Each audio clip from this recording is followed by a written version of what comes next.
In the shadow of Lakeside's pristine hospital walls, a German shepherd with knowing eyes arrives each morning as the clock strikes 9:15. Staff initially shoo him away. Security attempts to relocate him, yet Ranger returns with unwavering determination. Day after day, his weathered collar and disciplined stance speak of a noble past.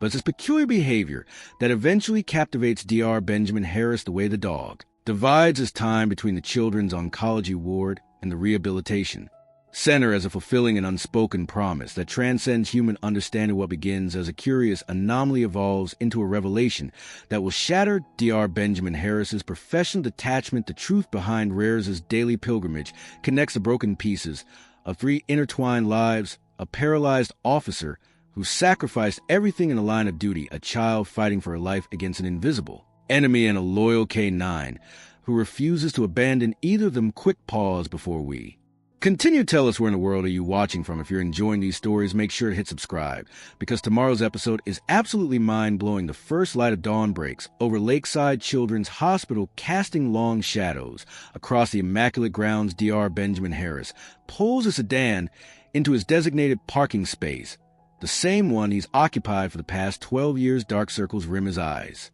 evidence of another sleepless night spent reviewing patient files. He reaches for his weathered leather bag, pausing to glance at the framed photo he keeps on his dashboard. Himself and a young girl with his eyes both smiling on a fishing trip that feels like a lifetime ago. Inside the hospital, morning shift change brings its usual controlled chaos. Nurses exchange notes, orderlies will breakfast carts, and the antiseptic smell that Dr. Harris has long since stopped noticing permeates everything. He nods to familiar faces as he makes his way to the pediatric oncology ward, his kingdom of both miracles and heartbreak. Morning, Dr. Harris nurse Margaret Turner hands him a steaming cup of coffee, black, no sugar, just as he's taken since residency. Mrs. Wilson called. She wants to discuss Toby's treatment plan again. Dr. Harris sighs, accepting the coffee with grateful nod.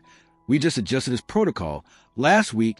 She scared. Margaret says, simply her experienced eyes reflecting years of watching parents fight for their children. Aren't they all? Before Dr. Harris can respond, his pager buzzes. He glances down at the message and frowns, piercing a girl fever spike. Overnight, the doctor quickens his pace toward room 214, where 8-year-old Lily Peterson has spent the last 3 months fighting an aggressive form of leukemia. Her mother, Ellen, rises from the bedside chair as he enters her face, a map of sleepless nights and endless worry. How high was the fever? Dr. Harris asks, immediately reaching for Lily's chart. Hope 4. At its peak, Nurse Turner replies, checking the monitor. We've got it down to 101. 2 now. Lily lies small and pale against the white hospital sheets, her once vibrant blonde hair now just a memory.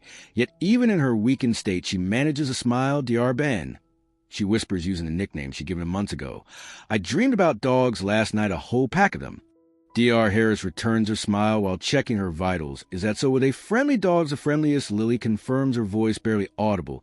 They were police dogs, like Officer Sam's Ranger. They were helping people. Ellen Peterson smooths her daughter's blanket with trembling hands. She's been talking about that dog a lot. From before you know, Dr. Harris nods, understanding the unspoken reference to the accident that had brought Lily to his care initially, months before the leukemia diagnosis that had brought her back, the infection's fighting back. He says quietly to Ellen, we need to adjust her antibiotics, and I want to run another CBC. Outside in the hallway, Dr. Harris updates Lily's chart, while Nurse Turner prepares the new medication. Order. Strange coincidence. She remarks that's the second mention of a police dog this morning. What do you mean? Dr. Harris asks, distracted by his note. Security called up earlier. There's a German shepherd hanging around the hospital entrance again. 3rd day in a row. Wears a faded K9 collar, but no one's claimed him. Dr. Harris merely shrugs his mind, already moving to his next patient. Animal control. They came yesterday, but the dog was gone when they arrived. Then he was back this morning at exactly the same time. Margaret shakes her head. It's almost like he's visiting someone. The morning progresses with rounds, consultations, and the careful dance of managing both illnesses and the fears they spawn. Dr. Harris moves through it all with the practiced efficiency that has earned him his reputation, keeping his emotions carefully contained behind his professional demeanor. By late morning, he's reviewing lab results in his office when a commotion in the hallway draws his attention. Raised voices and laughter. Curious, he steps out to investigate and finds several nurses gathered at the large window overlooking the hospital's small garden area. What's going on? He asks. Nurse Rebecca Stewart turns, eyes bright with amusement. The mystery dog. He's made friends with Nathan in the burn unit. Look, Dr. Harris approaches the window below. Sitting patiently beside a boy in a wheelchair is a German shepherd graying around the muzzle, but sitting with perfect posture, attentive and calm as the bandaged child tentatively reaches to stroke his fur. How did he get into the garden? Dr. Harris asks, frowning. That area is supposed to be secure. That's just it, Rebecca says. Nobody let him in. Security thinks he somehow found a way through the service entrance. When the morning deliveries arrived, he's been making rounds through the children's ward all morning. It's the strangest thing. He seems to know exactly which kids need him most. Dr. Harris watches the interaction below. The dog's behavior is indeed unusual, not the random movements of a stray, but the purposeful actions of an animal with training and intelligence. Has anyone checked his tags? Just a name, range, or no address or phone number. As Dr. Harris continues to observe, the dog suddenly stands, nudges the boy's hand, once more, then trots with purpose toward the hospital's east wing where physical rehabilitation services are housed. And now he's off to rehab right on schedule. Rebecca laughs. He did the same thing yesterday. It's like he's punching a time clock. Something about this detail catches Dr. Harris's attention. The rehab center, who is he visiting? They're no idea, but security says he stays for exactly 45 minutes, then returns to the children's ward. Dr. Harris's pager interrupts further conversation. Another emergency consultation. Another child in crisis. The mysterious dog is quickly forgotten as he rushes to the pediatric ICU. Hours later, exhausted from a complicated case, Dr. Harris heads to the cafeteria. As he picks at a salad that doesn't interest him, his thoughts drift back to the dog. Something about the story nags at him, a connection hovering just beyond his grasp mind. If I join you, Dr. George Miller, the hospital senior oncologist, sets his tray down. Without waiting for a response, heard you had a rough one with the Martinez boy. Touch and go, Dr. Harris admits, but he's stabilized for now. Dr. Miller nods sympathetically. Sometimes I think pediatrics takes a special kind of masochism. Regular heartbreak on schedule. He takes a bite of a sandwich, then changes the subject. Have you seen our four-legged visitor? Yet from a distance seems well-behaved for a stray. That's no stray, Dr. Miller says with certainty. That's a trained service animal. If I ever saw one military or police background, I guess the way he carries himself. The older doctor shakes his head admiringly. He's been spending time with several of my oncology patients. I swear their vitals improve after his visits. You're not actually suggesting the dog has healing powers? Dr. Harris raises an eyebrow. Not mystical ones, no. But the therapeutic effect of animals is well documented, especially with children. Dr. Miller leans forward. Here's what's interesting, though. He seems particularly attached to your patient, Lily Peterson. Spent nearly an hour by her bed this morning while she slept. Dr. Harris frowns. That can't be hygienic. Who's allowing this? Don't go writing anyone up yet. Dr. Miller chuckles. The nurses are keeping careful watch, and frankly, seeing that child smile for the first time in weeks was worth bending a few rules. The conversation shift to other matters, but Dr. Harris finds himself increasingly distracted. Lily Peterson, a German shepherd named Ranger. Something hovers at the edge of his memory, a detail from Lily's admission paperwork. Perhaps after lunch, Dr. Harris returns to his office and pulls up Lily's file on his computer. He scans through the initial emergency admission from 6 months earlier. The accident report jumps out at him. A car accident, a drunk driver mounting the sidewalk, a police officer pushing a child out of harm's way and taking the impact himself. The officer had sustained critical injuries, including spinal trauma, while the child, Lily, had escaped with relatively minor injuries. He scrolls further, finding the officer's name, Samuel Davis, K-9 unit, and there it is, a notation that Officer Davis had been working with his police dog at the time, a German shepherd named Ranger. Dr. Harris says back pieces begin to fall into place. Could it be the same dog? And if so, what was it doing here, moving between the officer and the child? He'd save. His office phone rings, interrupting his thoughts. Dr. Harris. He answers. This is Dr. Livingston in physical therapy. Comes a woman's voice. I think you should come down to the rehab center. There's something you need to see. I'm in the middle of reviewing charts. Dr. Harris begins, but the therapist cuts him off. It's about the Peterson case. And a dog, trust me, you'll want to see this. Intrigued despite himself, Dr. Harris makes his way to the rehabilitation center on the ground floor. Dr. Francesca Livingston meets him at the entrance, her expression a mixture of amazement and professional curiosity. In here, she says, leading him to an observation window, looking into one of the therapy rooms. Inside, a man in a wheelchair is working through a grueling upper body exercise, his face contorted with effort. Beside him sits the German shepherd, watching attentively, occasionally nudging the man's hand when his movements falter. That's Samuel Davis, Dr. Livingston explains former K-9 officer paralyzed from the waist down in a vehicle impact 6 months ago. Prognosis was poor, but he's been making remarkable progress lately since when Dr. Harris asks, though he suspects the answer. Since about 3 weeks ago, that's when his dog started showing up like clockwork. Every day she shakes her head, and one of the staff tried to remove him at first, but the change in Officer Davis was so dramatic when the dog was present that we've been making an exception, and the dog goes between here and the children's ward. Dr. Harris asks like he's on a schedule at Uncanny. He spends time here, then goes upstairs to visit several children, but always ends up with a particular little girl in oncology, Lily Peterson. Dr. Harris murmurs, Dr. Livingston looks surprised you. Know about this, I'm beginning to piece it together. Dr. Harris watches the interaction between man and dog Davis saved Lily's life during the accident that injured him, and now his dog is watching over both of them. But how does the dog even know they're both here, and how is he getting in each day? Dr. Harris shakes his head as mystified as she is. I don't know, but I intend to find out as he watches Officer Davis completes his exercises and reaches down to ruffle the dog's further connection between them is palpable, a partnership forged through years of service communication that transcends words. Samuel's been asking about the little girl he saved.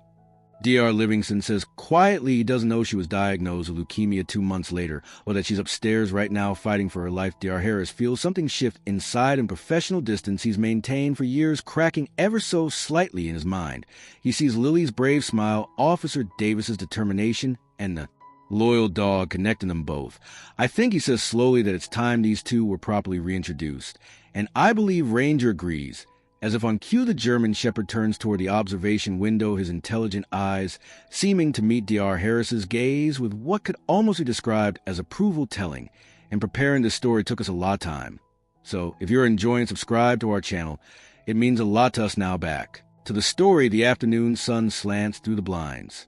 In Dr. Harris's office, creating golden bars across his cluttered desk, he sits motionless, staring at the 2 medical files open before him, Officer Samuel Davis and Lily Peterson. The connection between them, forged in a split-second act of heroism, now seems to be maintained by a loyal German shepherd who refuses to let either of them face their struggles alone. A knock at his door pulls him from his thoughts. Nurse Margaret Turner enters without waiting for a response or expression, a mixture of concern and curiosity. I heard you were asking questions about Ranger, she says, closing the door behind her.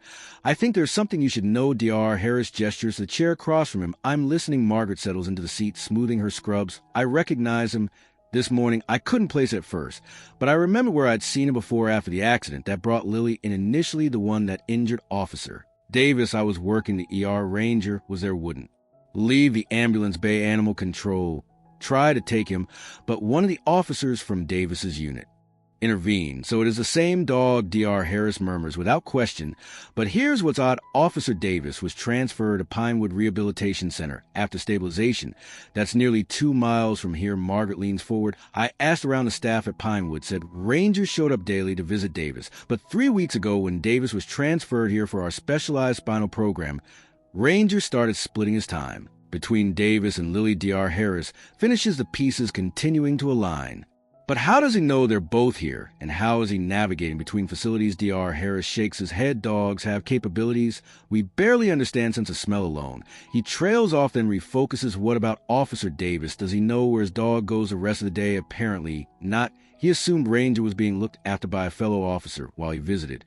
And as for Lily, she has no idea the dog belongs to the officer who saved her life. Dr. Harris concludes. Margaret nods. Exactly. Dr. Harris stands abruptly. Decision made. I need to speak with both families. This connection might be beneficial for all parties involved. Therapeutic value, Margaret asks. Potentially much more than that. Dr. Harris says, gathering the files. Sometimes healing requires more than medicine. In room 214, Lily Peterson dozes fitfully, her small body fighting battles on multiple fronts. Ellen Peterson sits beside her absently, flipping through a magazine without reading a single word. She looks up as Dr. Harris enters. Mrs. Peterson. He begins gently. I'd like to discuss something important with you. It concerns the accident from 6 months ago. Ellen's face tightens. What about the officer who saved Lily? Officer Davis is currently receiving treatment here at Lakeside Physical Rehabilitation for his spinal injuries. Here, Ellen's eyes widen. I had no idea. We never got to thank him properly after Lily's diagnosis. Everything else. Just I understand. Dr. Harris assures her, but there's more the German Shepherd that's. Been visiting Lily, that's Ranger Officer Davis's police dog. Ellen gasps, softly the dog from the accident. But how that's what makes this remarkable. Somehow, Ranger has been dividing his time between Officer Davis in rehabilitation and Lily here in oncology. Neither of them knows about the other's current situation. Ellen looks toward her sleeping daughter, tears forming. She talks about that dog constantly, says he makes her feel safe. She pauses, considering the officer. How is he doing, making progress? But it's a difficult road, paralyzed from the waist down, though he's showing promising signs in physical therapy. Ellen is quiet for a long moment. Lily will want to meet him, to thank him. Do you think it would be possible? That's exactly what I'm proposing, Dr. Harris says. With your permission, I'd like to arrange a meeting. I believe it could be beneficial for both of them. Of course, Ellen nods firmly. Anything we can do for the man who saved my daughter's life. Dr. Harris feels a faint stirring of something he's kept carefully controlled for years, hope that extends beyond medical prognosis, beyond clinical outcomes. I'll make the arrangements. The rehabilitation center buzzes with focused energy, patients working through pain toward recovery, therapists providing equal measures of encouragement and challenge. Officer Samuel Davis grips the parallel bars, sweat beading on his forehead as he forces his trembling arms to support his weight. His legs unresponsive below the knee drag slightly as he pulls himself forward inch by painful inch. Good, Sam, that's it. His physical therapist encourages. 3 more steps and you can rest. Davis grits his teeth, his military short hair plastered to his scalp with exertion. At 36, his upper body remains powerful, a testament to his former life of service.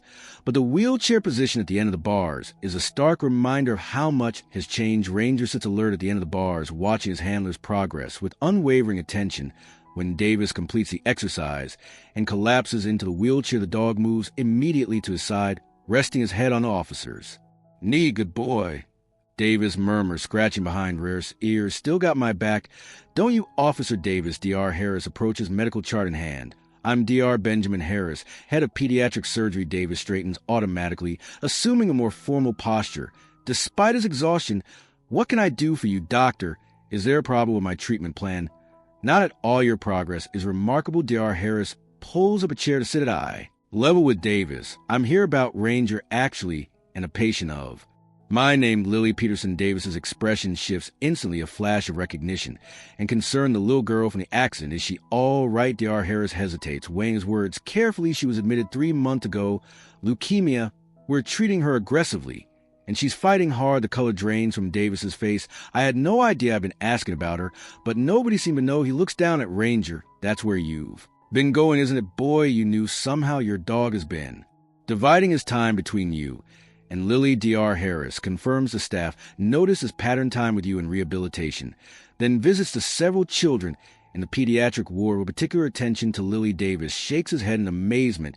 We were working near her neighborhood that day. Routine patrol. Ranger actually alerted to something seconds before that drunk driver mounted the curb. If he hadn't, he swallows hard. I couldn't save both of us from the impact. You saved her life, Dr. Harris says simply, and now your partner is watching over you both. Davis strokes RERs for his eyes distant. We were a team for 5 years. After the accident, they tried to reassign him, but he wouldn't work with anyone else, kept escaping, coming back to find me. A ghost of smile touches his lips. They finally retired him. Officially, my neighbor lets him out each morning, but I always wondered where he went all day. Now you know. Dr. Harris leans forward slightly. Lily's mother would like for you to meet her daughter properly, this time under better circumstances. Davis looks uncertain. You think that would be good for her, seeing me like this? I think seeing the man who saved her life demonstrating the same courage in his recovery that she's showing in hers could be exactly what she needs right now. Dr. Harris surprises himself with a conviction in his voice. And perhaps what you need as well. Davis looks down at Ranger, then back to Dr. Harris. When tomorrow morning, if you're up for it, I will be, Davis says with determination, straightening in his wheelchair. We both will. As Dr. Harris turns to leave, Davis calls after him, Doctor, thank you for connecting the dots. Thank Ranger. Dr. Harris replies. He never lost sight of either of you. Walking back toward his office, Dr. Harris nearly collides with Dr. Catherine Wilson, the hospital director. Her expression suggests this meeting is no coincidence. Benjamin, she begins without preamble, we need to discuss this dog situation. I receive reports that you're encouraging interactions between a stray animal and immunocompromised patients. Ranger isn't a stray, Dr. Harris counters. He's a retired police canine with all vaccinations current. and the therapeutic benefit he's providing is anecdotal. At best, Dr. Wilson interrupts, this is about being cold-hearted. It's about protocols and patient safety. We can't have an animal freely roaming the hospital. Catherine Dr. Harris rarely uses her first name in professional settings. Are you familiar with the Dr. Harris? When tomorrow morning, if you're up for it, I will be, Davis says with determination, straightening in his wheelchair.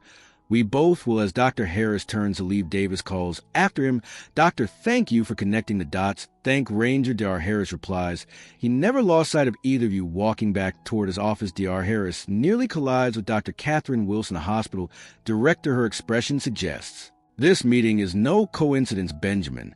She begins without preamble. We need to discuss this dog situation. I received reports that you're encouraging interactions between a stray animal and immunocompromised patients. Ranger isn't a stray, Dr. Harris counters. He's a retired police canine with all vaccinations current, and the therapeutic benefit he's providing is anecdotal. At best, Dr. Wilson interrupts. This isn't about being cold-hearted. It's about protocols and patient safety. We can't have an animal freely roaming the hospital. Catherine Dr.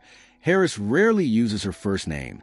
In professional settings, are you familiar with the cases of Officer Samuel Davis and Lily Peterson? Vaguely, the officer in rehab and the child in oncology. What about them? Dr. Harris explains the connection, the accident to heroism, and the dog that refuses to abandon either of them. As he speaks, he watches Dr. Wilson's professional reserve slowly soften. That's remarkable, she admits when he finishes, but it doesn't change hospital policy. What if we formalize it? Dr. Harris suggests register Ranger as a therapy dog. He clearly has a training and temperament.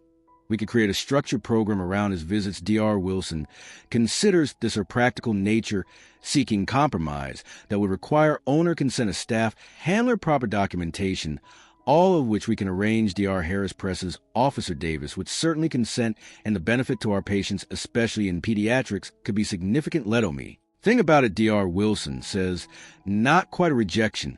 In the meantime, I'll allow the plan meeting between Officer Davis and the Peterson girl supervised. If it goes, we'll discuss next steps. Thank you, Dr. Harris says, recognizing concession for what it is. Dr. Wilson studies him with professional curiosity. This matters to you personally. Why? The question catches Dr. Harris off guard.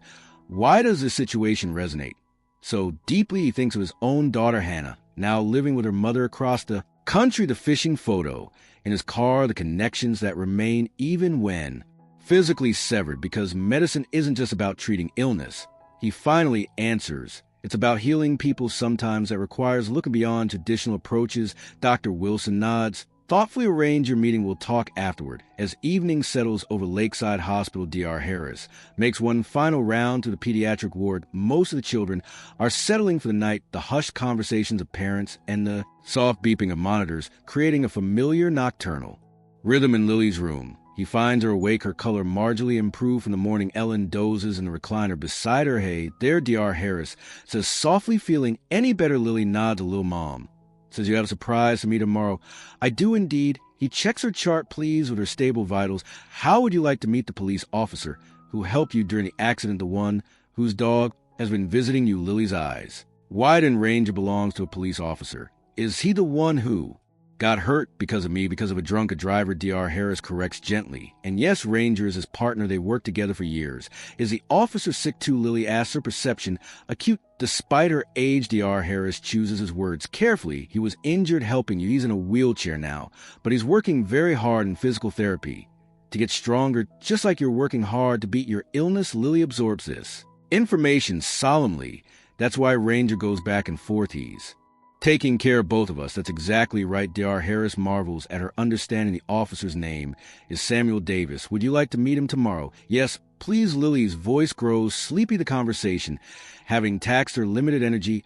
I want to thank him and tell him what a good dog Ranger is. I think he'd like that very much. Dr. Harris adjusts her blanket as her eyes flutter. Close, get some rest now. Tomorrow's a big day. As he leaves her room, Dr. Harris notices something unusual. Ranger lie in a hallway outside Lily's door, though visiting hours have long ended. The dog raises his head as Dr. Harris approaches, but makes no move to leave his self-appointed post. Nurse Rebecca Stewart appears from the nurse's station, apologetic. I know he's not supposed to be here after hours, but security couldn't bring themselves to remove him, not after they learned the whole story. Dr. Harris finds himself equally unwilling to disturb the dog's vigil. Let him stay just for tonight. That's unusually flexible of you, Dr. Harris, Rebecca observes with surprise. Perhaps I'm learning something from our four-legged visitor. He replies, sometimes presence is its own form of medicine. As he walks toward the exit, Dr. Harris feels a curious lightness in his chest, a weight of professional detachment shifting ever so slightly. Tomorrow would bring the meeting of two wounded souls connected by courage, chance, and the unwavering loyalty of a dog who recognized what the humans around him were only beginning to understand. That healing happens in community and connection, in the spaces between medical interventions where hope and humanity reside. For the first time in longer than he can remember, Dr. Benjamin Harris finds himself looking forward to morning with something approaching hope. Morning arrives with gentle persistence, washing Lakeside Hospital in soft light. Dr. Harris enters earlier than usual, a paper bag from the local bakery in hand. The night shift nurses give him curious looks. Dr. Benjamin Harris, known for his strict professionalism, bringing pastries and wearing a tie that isn't strictly regulation navy or burgundy. Big day, Nurse Jennifer Allen asks as he places the bag on the nurse's station counter. A potentially important one. He replies, check his watch. Is everything prepared for the Davis-Peterson meeting? Recreation room is set up private, but with enough space for the wheelchair and medical equipment. If needed, Jennifer sorts through the pastries appreciatively. This is unexpected, Dr. Harris. Apparently, I'm full of surprises lately. He offers a rare smile, whereas our four-legged visitor this morning already made his rounds through rehab. He should be heading to oncology soon. Jennifer hesitates. Since word got around about what he's been doing, staff morale has actually improved. It's like he's reminded us why we do this work. Dr. Harris considers this. Sometimes we all need reminders. He makes his way to Officer Davis's room in the rehabilitation wing. The former K-9 handler is already dressed and in his wheelchair, his military background evident in his precisely combed hair and the determined set of his jaw. Despite the physical changes to his powerful frame, there remains something unmistakably commanding in his presence. Officer Davis, Dr. Harris greets him, ready for today as I'll ever be. Davis adjusts his position, slightly wincing with the movement. Haven't been this nervous since my first day on patrol. Second thoughts. Davis shakes his head firmly. No, just want to make sure I don't disappoint her somehow. Kids that age, seeing someone in a wheelchair, Lily, is wise beyond her years. Dr. Harris assures him, and she's faced challenges that have given her remarkable perspective. The leukemia. Davis nods solemnly. What's her prognosis? If you don't mind my asking. Dr. Harris weighs professional discretion against compassionate honesty. Aggressive treatment. She's responding, but it's been difficult. The next round of chemotherapy will be crucial, and I thought I had it rough. Davis murmurs, absently rubbing his unfeeling legs. At least I can see the finish line, even if the race is brutal. You both have different battles, Dr. Harris says, but similar courage. A soft whine interrupts them as Ranger appears in the doorway, tail wagging at the sight of his handler. Despite his years of training the dogs, joy is unrestrained as he moves to Davis's side. There you are, partner. Davis ruffles the fur around Aryar's neck, ready to make a proper introduction. The dog's intelligent eyes seem to understand the question, his posture straightening to attention. Dr. Harris watches the interaction with growing fascination. The bond between handler and dog transcends their changed circumstances, a partnership undiminished by injury or time. Shall we? Dr. Harris gestures toward the door as they make their way through the hospital corridors. Davis wheeling himself with practiced efficiency, Ranger walking precisely at his side. Staff members and patients alike stop to watch. There's something compelling in the image. They present something that speaks to resilience and partnership. In the pediatric oncology wing, Ellen Peterson helps Lily sit up in bed, arranging pillows to support her thin frame. The girl's excitement has brought a flush of color to her normally pale cheeks. Remember, Ellen says, smoothing Lily's favorite headscarf of bright blue fabric adorned with silver stars. Officer Davis might look different than you remember. He was hurt badly in the accident. I know, Mom. Lily replies with the patient tone children use when adults state the obvious. Dr. Ben explained that he's in a wheelchair now, but he saved my life, so his legs must have been working super hard that day. Ellen smiles at her daughter's perspective. That's one way to look at it, sweetie. A knock at the door announces Nurse Margaret. They're ready in the recreation room whenever Lily feels up to it. I'm ready now, Lily declares, already reaching for her slippers. Slow down, Ellen cautions, helping her daughter into the wheelchair they use for longer transports. We have plenty of time. The recreation room, normally bustling with activity, has been cleared of other patients for this special meeting. Colorful murals of forests and mountains adorn the walls, and large windows overlook the hospital garden, where the first daffodils of spring are beginning to emerge. Officer Davis positions his wheelchair near a small table arranged with juice boxes and cookies. A touch Dr. Harris suspects came from Nurse Margaret's thoughtful hand. Ranger sits attentively beside him, his ears perking up at the sound of approaching wheels. When Lily enters, pushed by her mother, the atmosphere in the room changes palpably. Her small face lights up at the sight of Ranger, but it's the recognition that dawns when she sees Officer Davis that causes the adult observers to hold their breath. "I remember you," she says, simply, her voice soft, but clear. "You pushed me out of the way when the car came." Davis nods, a professional composure momentarily faltering. "That's right, though I had help," he gestures to Ranger. "My partner here spotted the danger first." Lily looks between the man and dog with growing understanding. "That's why he keeps visiting us both. He's still on duty." The insight coming from an 8-year-old brings a surprised smile to Davis's face. "I never thought of it that way, but you might be right." Ellen wheels Lily closer, positioning her across from Davis. "We never had the chance to thank you, or properly," she says, her voice thick with emotion. "What you did for our family." Davis shakes his head. "Just doing my job, ma'am." "No," Lily interrupts with childish certainty. "It was more than that." Mom says, "True heroes don't wear capes. They wear uniforms, and sometimes regular clothes, and they don't think twice about helping others, even when it's dangerous." Davis looks momentarily lost for words and used to such direct appreciation. "Well, your mom sounds very wise." She is. Lily agrees solemnly before changing topics with the fluid ease of childhood. "Can I pet Ranger? He visits me a lot, but I wasn't sure if I was allowed to pet him when he's working. He's officially retired now." Davis explains, gesturing Ranger forward. "So he's off duty." Pet away the German. Shepard approaches Lily with gentle awareness of her fragility, lowering his head to make himself less imposing. When her small hand touches his fur, his eyes close in contentment. "He knows I'm sick," Lily says matter-of-factly, "and he knows you're hurt. That's why he comes to see us both." From his position near the door, Dr. Harris watches the interaction with growing emotion. The clinical part of his brain notes how Lily's anxiety markers visibly decrease in Rare's presence, how her breathing grows more relaxed. But something deeper observes a human connection forming, two wounded souls finding common ground, united by the loyalty of an animal whose understanding transcends human limitations. "Actually," Davis says, reaching into his jacket pocket, "I brought something to show you if that's okay with your mom." Ellen nods her permission, and Davis pulls out a small velvet pouch from it. He produces a metal silver disc embossed with the Lakeside Police insignia. "This is Ranger Service medal," he explains, showing to Lily every K-9 officer gets one when they retire. But Ranger hasn't been interested in his keeps, leaving it behind. When we go places, he looks at the dog thoughtfully. "I think maybe he was waiting to share it with someone special." Lily's eyes widen. "Really?" Davis nods.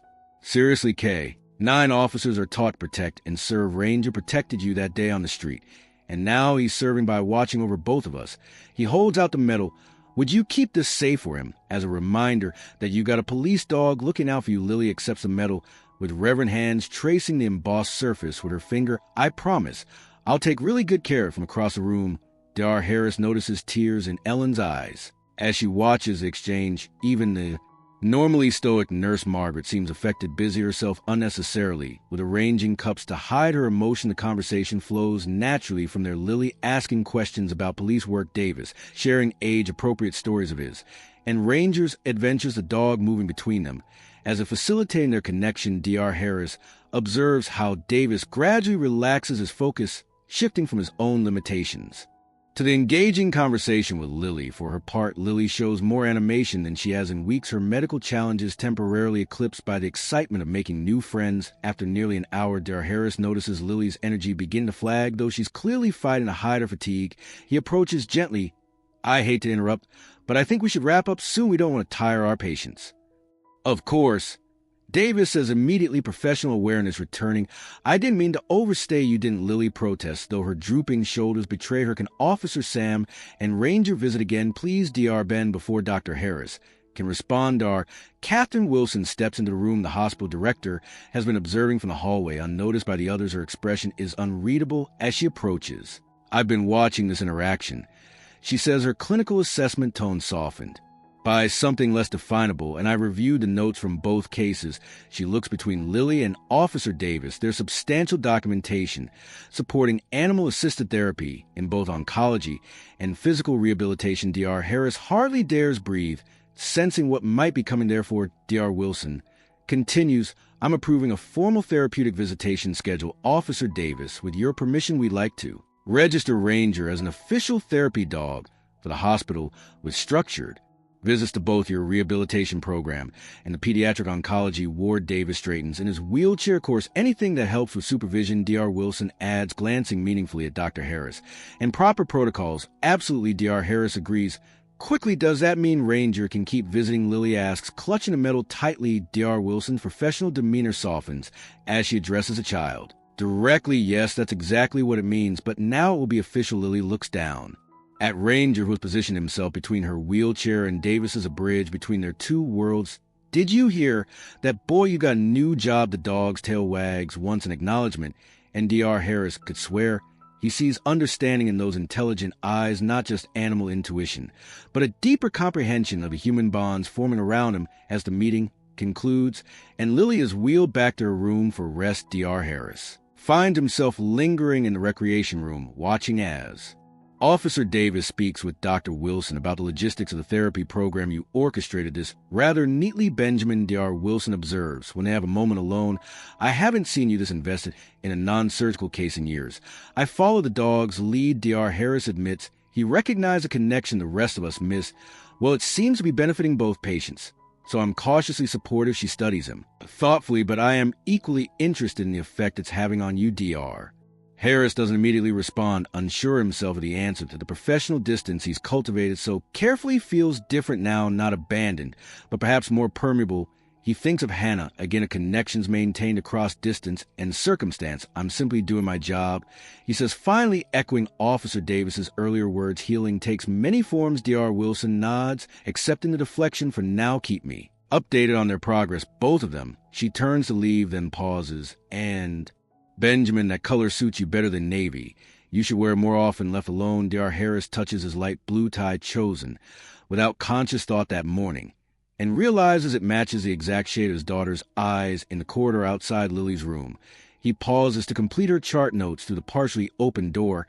He can hear her excitedly telling her mother about the meeting and showing her Ranger's mettle. The child's voice carries a vitality that has been absent for weeks, a spark rekindled by connection and purpose. Dr. Ben said, Officer Sam is fighting his own battle. Lily says, but he doesn't seem sad about his wheelchair. He seems determined. That's a good word for it. Ellen agrees. I think, Lily continues thoughtfully, that's why Ranger needed us to meet, so we could help each other fight better from behind. Dr. Harris, a voice speaks, quietly, smart kid. He turns to find Officer Davis wheeling himself down the hallway. Ranger at his side, the officer's face shows signs of fatigue from the emotional meeting. But there's something new there, as well as a sense of purpose that transcends his physical condition. She is indeed. Dr. Harris agrees. How are you feeling after all that? Davis considers the question seriously, like, I've been given a mission again. He looks down at Ranger, then back to Dr. Harris. For months, I've been focused on what I lost today. I was reminded of what I accomplished, what we accomplished. He gestures to Ranger. That changes things. Dr. Harris nods. Understanding the profound shift your presence made a significant difference for Lily, as well her vital signs improved markedly during your interaction. Medicine meets meaning. Davis says, with unexpected insight, you're a good doctor, but I suspect you knew this was about more than clinical outcomes before. Dr. Harris can respond as pager sounds another patient, another crisis demanding his attention. The constant rhythm of hospital life reasserts itself. Duty calls, he says, checking the message. We understand that all too well. Davis replies, sharing a knowing look with Ranger. Same time tomorrow. I'll make sure of it. As Dr. Harris hurries toward an emergency that awaits him, he carries with him the image of Ranger walking beside Davis's wheelchair, their synchronized movement speaking of years of partnership and trust for the first time in longer than he cares to remember. The weight of his responsibilities feels balanced by something equally powerful, the reminder that healing happens not just through medical intervention, but through connections that restore purpose and meaning. Sometimes he reflects as he pushes through the double doors toward his next challenge. The most profound medicine comes with forepaws and unwavering loyalty. 2 weeks pass, bringing changes both subtle and profound to Lakeside Hospital. In the pediatric oncology ward, a new schedule hangs prominently at the nurse's station. Ranger therapy sessions printed in bold letters with assigned times for different patients. The German Shepherd has become something of a celebrity. His disciplined presence a source of comfort for children battling illnesses beyond their years. Dr. Benjamin Harris studies the schedule as he signs in for his morning rounds, noting the first slot reserved for Lily Peterson. What began as an extraordinary connection between a retired police dog, his injured handler, and the child they save has evolved into a structured program benefiting dozens of patients. The Patterson girl's latest blood work, nurse Rebecca Stewart says, handing him a chart. Dr. Miller thought you want to see it immediately. Dr. Harris scans the results as practiced. Eye-catching, the significant changes or counts are improving substantially. Dr. Miller said the same thing.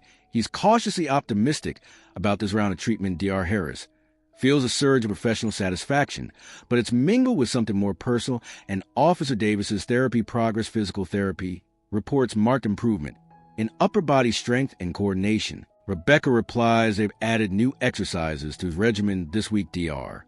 Harris nods, unsurprised. The data accumulating around the Davis-Peterson connection has been compelling enough to prompt a formal research proposal, one that Dr. Wilson has tentatively approved for submission to the hospital board. Dr. Harris, Rebecca interrupts his thoughts. Your daughter called while you were in surgery yesterday. She said to remind you about this weekend. Thank you.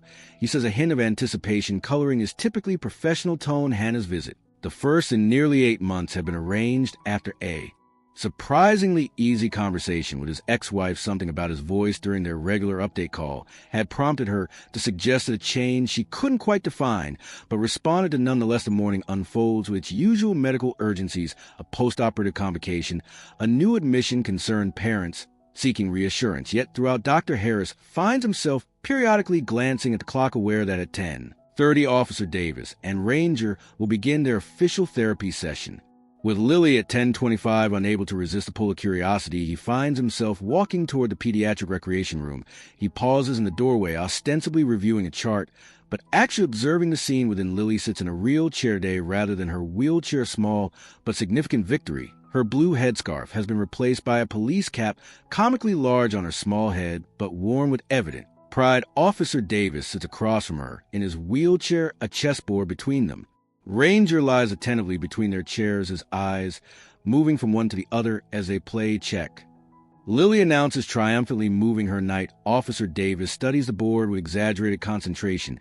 You've been practicing, nurse. Jenny plays with me, Lily admits, but she lets me win. Sometimes you don't let me win. No, Davis agrees. Seriously, that wouldn't help either of us improve. Dr. Harris watches as Davis makes his counter move, noting how the officer's hands move with greater dexterity than they had 2 weeks earlier. The therapeutic benefits flow both ways in this unusual relationship. Davis gaining fine motor control and purpose. Lily finding strength and distraction from her grueling treatments. Ellen Peterson sits nearby, ostensibly reading a magazine, but frequently glancing up to watch the interaction with the mother's mixture of hope and worry.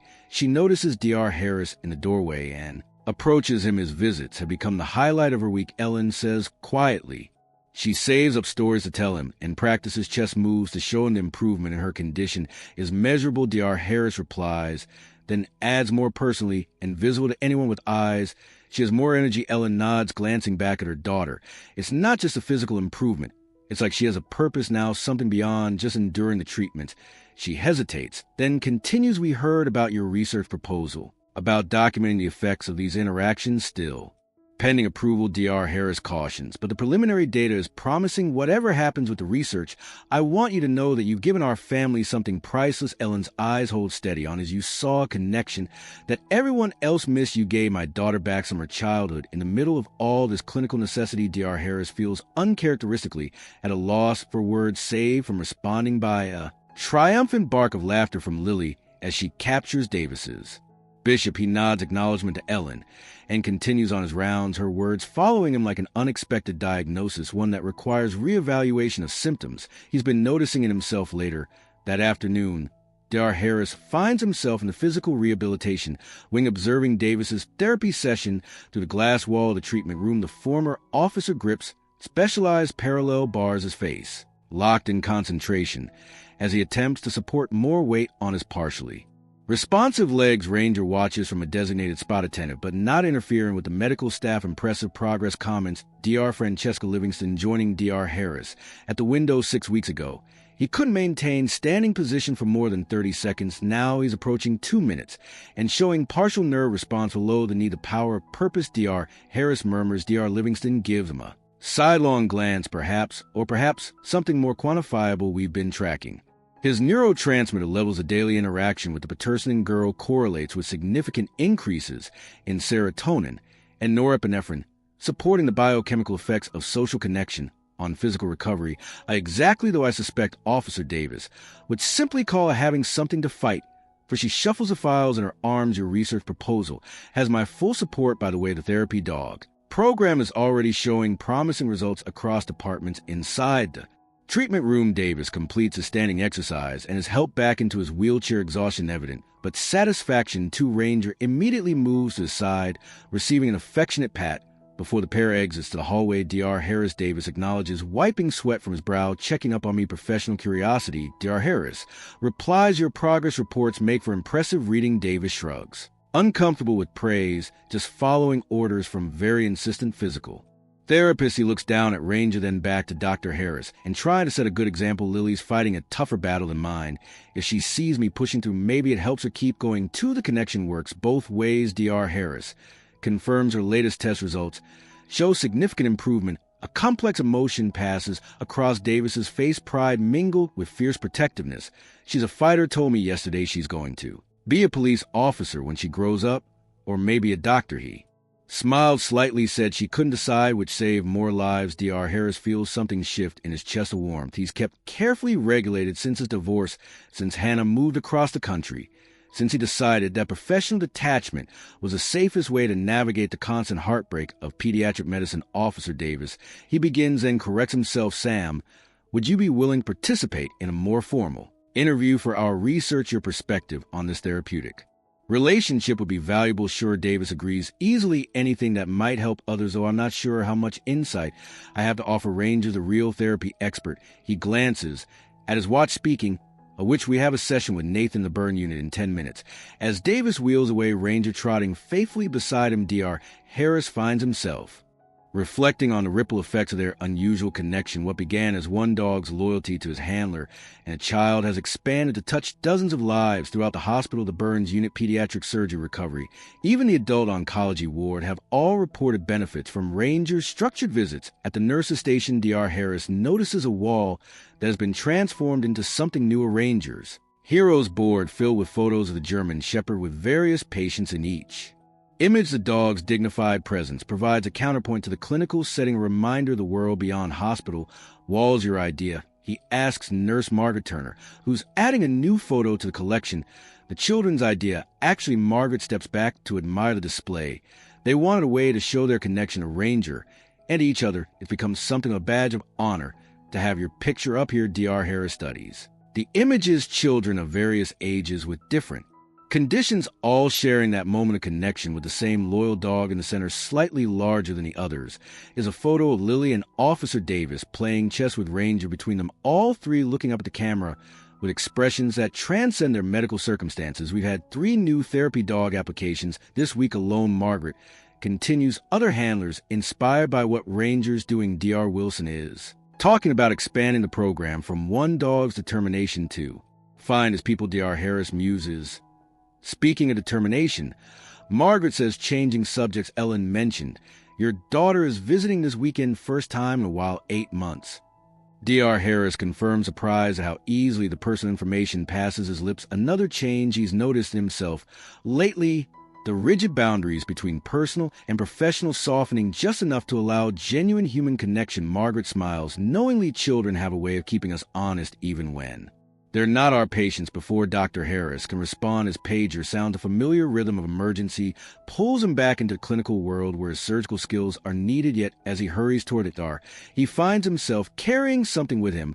The image of Ranger moving between his 2 special charges, creating a bridge of connection that heals in ways no surgical procedure could replicate. The weekend brings rare spring sunshine to lakeside, the hospital grounds transformed by flowering dogwoods and the soft green of new leaves. Dr. Harris stands somewhat stiffly in the arrivals area of the regional airport, scanning the deplaning passengers for a face that exists in 2 versions in his mind. The 11-year-old from the fishing photo on his dashboard, and the 13-year-old who exists now, growing and changing in his absence. When Hannah Harris emerges from the jetway, he almost doesn't recognize her. She's taller, her previously long hair now cut in a stylish bob, her childhood Softness giving way to teenage angles, she spots him and hesitates briefly before approaching the awkwardness of their separation evident in her cautious body. Language, hey, Dad, her voice carries a slight crack of adolescence deeper than he remembers Hannah.